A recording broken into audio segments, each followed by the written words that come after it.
Ghosts want revenge. The city of Newark was plagued by a strange and terrifying ghost story. People were being terrorized by ghosts who appeared out of nowhere, their ghoulish figures appearing in the dark alleys and abandoned buildings of the city. These ghosts were not like any others that had been seen before. They were tall and thin, with elongated limbs and twisted, gnarled fingers. Their faces were obscured by shadows, but their eyes glowed with an eerie, otherworldly light.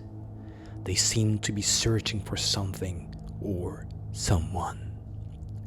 The first reported sighting out of these ghosts was in an old abandoned factory on the outskirts of the city that had always been rumored to be haunted, but no one had ever seen anything to confirm it. That was until that fateful night.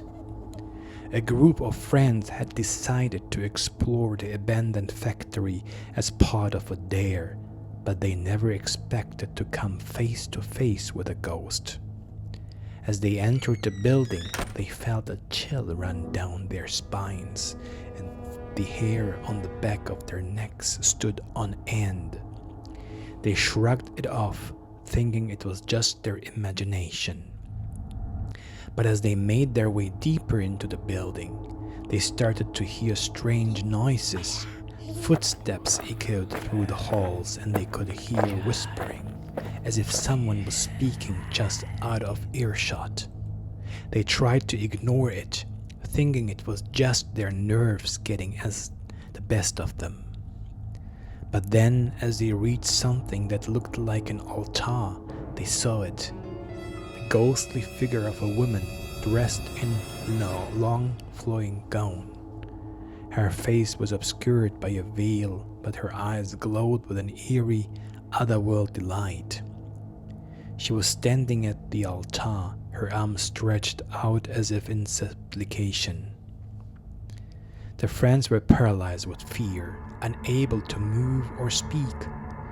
They watched as the ghost's form seemed to shimmer and change, becoming more and more solid. And then, without warning, she vanished into thin air.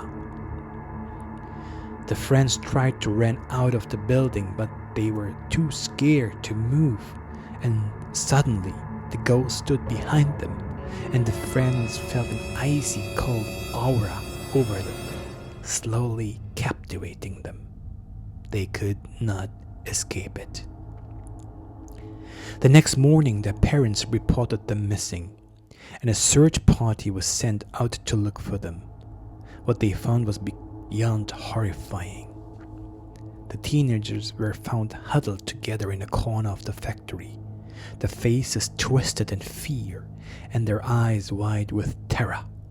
They were unable to speak, but they gestured frantically towards the shadows as if they were still being watched. The police searched the factory, but they found nothing. The only explanation they could come up with was that the teenagers had been scared by something and had run off. But the parents of the missing teens knew that something more sinister was at play. As the days passed, more and more reports of ghost sightings started pouring in. People claimed to see the twisted figures wandering the streets at night, their ghostly forms appearing and disappearing without warning. Some even claimed to have been attacked by the ghosts, their clothes torn and their skin scratched. But whenever anyone tried to get a closer look, the ghosts would vanish into thin air. The city was in a state of panic, and the police were at a loss as to what to do. They set up extra patrols and urged people to stay indoors at night, but the ghosts continued to appear, seemingly undeterred by their efforts. As the ghost sightings continued, a local historian came forward with a theory. He claimed that the ghosts were the spirits of the workers who had died in the factory all those years ago. They had been exploited and mistreated by the factory's owners, and they had never received justice for their deaths. Now he believed they had returned to seek vengeance. Many people scoffed at the historian's theory, but others believed it to be true. They started to leave offerings of food and flowers at the factory in the hopes of appeasing the spirits. But it seemed to have no effect. The ghosts continued to appear, and the attacks became even more violent. Desperate for a solution, the city called in a team of paranormal investigators. They were skeptical at first, but as they started to collect evidence, they began to believe what the historian's theory was true. They found evidence of mass graves on the factory property, and they discovered that the factory owners had covered up the deaths of the workers to avoid any legal repercussions. The investigators wanted to hold a ceremony to try and lay the spirits to rest, but it only seemed to anger the ghosts. As they entered the old factory building, they immediately felt a sense of unease.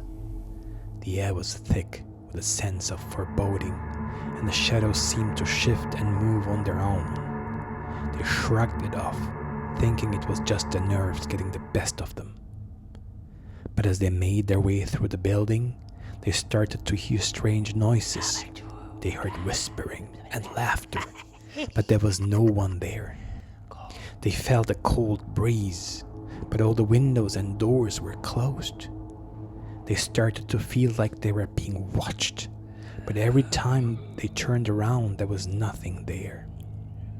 As they reached the basement, they heard a loud thud coming from behind a locked door. They hesitated for a moment, but their curiosity got the better of them. They unlocked the door and opened it, and that's when they saw one of the ghosts. The ghost was a tall and gaunt figure with elongated lips and twisted fingers. Its face was obscured by a hood, and its eyes glowed with an eerie, otherworldly light. Its skin was a sickly pale, and it seemed to be almost translucent. It moved with a slow, jerky motion, as if it were struggling to maintain its form. It emitted an unearthly chill that seemed to seep into the bones of anyone who got too close. Its presence was accompanied by the smell of decay and the sound of ghostly whispers, as if it were trying to communicate something to the living. It seemed to be searching for something or someone, but its intentions were unclear, leaving those who encountered it with a deep sense of unease.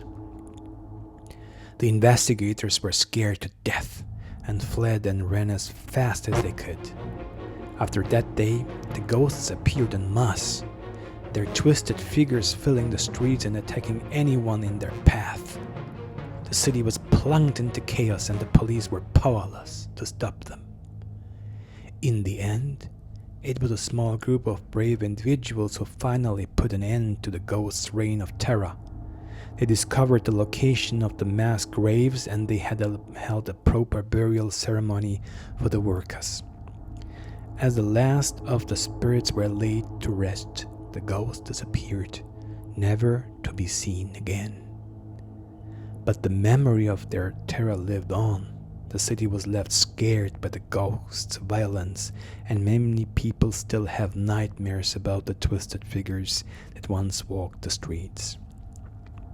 The abandoned factory became a place of pilgrimage for those who believed in the ghost story, and it was eventually turned into a museum dedicated to the memory of the workers who had suffered and died there. But for many, the memory of the ghost's terror was too much to bear, and they avoided the area altogether. The city had been forever changed by the ghost's wrath, and it served as a stark reminder of the consequences of neglecting the rights and welfare of the working class. It was a chilling tale, but that would be passed down through the generations, a cautionary tale of the dangers of greed and the power of the spirits to seek justice. But still, on quiet nights, some say you can hear the ghostly wails of the workers echoing through the city, a reminder of the past and a warning for the future. And though the ghosts are gone, the memory lives on, a haunting reminder of the power of the spirits to seek justice and the importance of taking responsibility for our actions. The end.